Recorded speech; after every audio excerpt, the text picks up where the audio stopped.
Reparations. It's a term you've likely heard before, but what does it mean? It's a type of compensation given to a group of people who've suffered abuse at the hands of a more powerful group. In the US, it's often talked about in terms of slavery. But slavery was so long ago, and some ask, why should Black Americans be compensated now? Well, proponents argue that the U.S. was built on the backs of slaves, and all our social institutions continue to reinforce rigid economic inequalities against Blacks. It's easy to see why.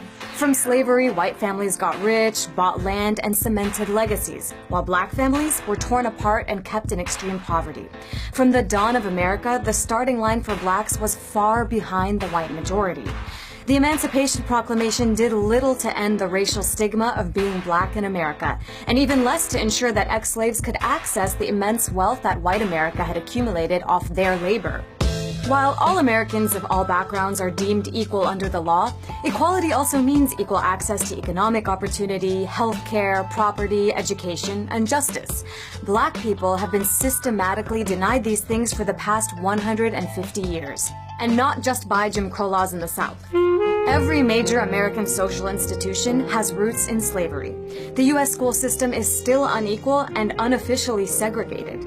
Teachers in minority schools make less money and are less likely to be certified.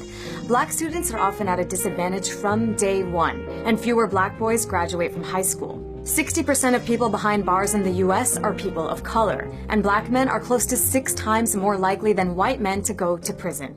Housing discrimination continues as well. Thanks to old techniques like redlining, which deny home loans and insurance to people living in certain areas, and predatory lending, Blacks have been forced to live in low-income neighborhoods and denied the chance to own homes. Oh, and then there's life expectancy. Black men die on average 5 years earlier than white men. The infant mortality rate for Black babies is more than twice that of whites. Socioeconomic factors like diet, lifestyle, and lack of preventative care all come into play here. So you'd think all of this might make our nation's leaders want to have a discussion about reparations, but you'd be wrong. Congressman John Conyers Jr. has been introducing the same bill for 25 years, calling for a commission to discuss reparations. It's been shot down every time. And while there are many obstacles in the way of distributing reparations, it's not impossible. Take Germany, South Africa, and Chile, all countries that have given reparations to groups of people their governments mistreated. And even here in the U.S., reparations have happened. In 1988, the U.S. began the process of reparations for more than 100,000 surviving Japanese Americans that were placed in incarceration camps during World War II. Reparations don't have to be monetary. They can be commissions for collective healing, investment in underdeveloped neighborhoods, access to skills training, or even major legal reforms. There are, of course, many questions, like who would get compensated and what specific problems would be solved.